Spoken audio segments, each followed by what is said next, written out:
Hello and welcome to another episode of Nothing Definitive. I'm Sam Carlson, and today I want to talk about being skeptical of yourself.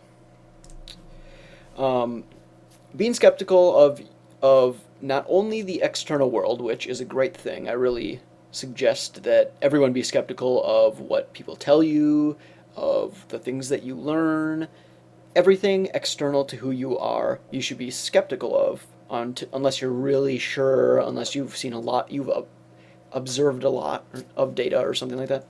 But you should also be skeptical of who you are, and you should be skeptical of your progress, especially in terms of enlightenment. And the reason I say that is because I've heard many people who seem very sure that they are aware or at a certain level of like progress or achievement in a certain aspect. So, will be a good example. Like they think that they're very stress free, or they think that they're very happy, or they think that they've reached a really high level of awareness about their environment or whatever. You should never really reach a point, um, at least you should be very skeptical of yourself if you think you've reached a point where you are like comfortable or like you maximized the levels that you could reach, um, because you probably haven't. In fact, I would be surprised if there are like any people, or even, or like a group maybe bigger than 5 or 10 people on this entire planet. I don't know. If there is, it's a very, very tiny group of people that have actually reached the ends of certain like components of enlightenment.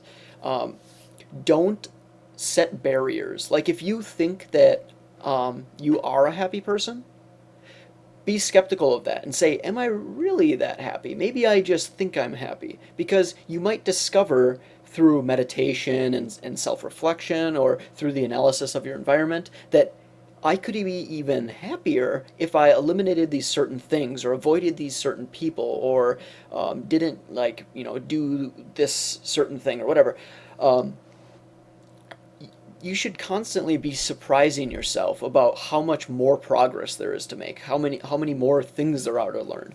Don't ever I just feel like that's a really bad habit to ever say that, oh yeah, I've already reached that level, or I'm already totally aware, I'm enlightened or something. Like, no, come on. That's so lazy, like. And the reality is you probably haven't. It just seems so unlikely that anyone out there has reached reached a very high level. Buddhist monks meditating up on mountains who are super enlightened with the world, like, they might have reached a really high level, but they probably know that there's always a further level. There's always more to attain. I mean, just think how much information is out there in the world. It's so arrogant to think like, I've already learned it all. I already know it all. I've reached the end of this path. No, come on. The fact that you think that is probably an indicator that you're not even close. You're not even close. If you haven't even realized that yet, you're probably super far away from actually reaching like a serious level of enlightenment. Um, so look for those red flags. Really try and figure out, like, there might be all sorts of elements of your life that you think are under control or at a good level, and they're not, and you don't recognize it because you're so used to it, or complacent, or something like that. So be skeptical, not only of the external world, but of yourself, of your progress.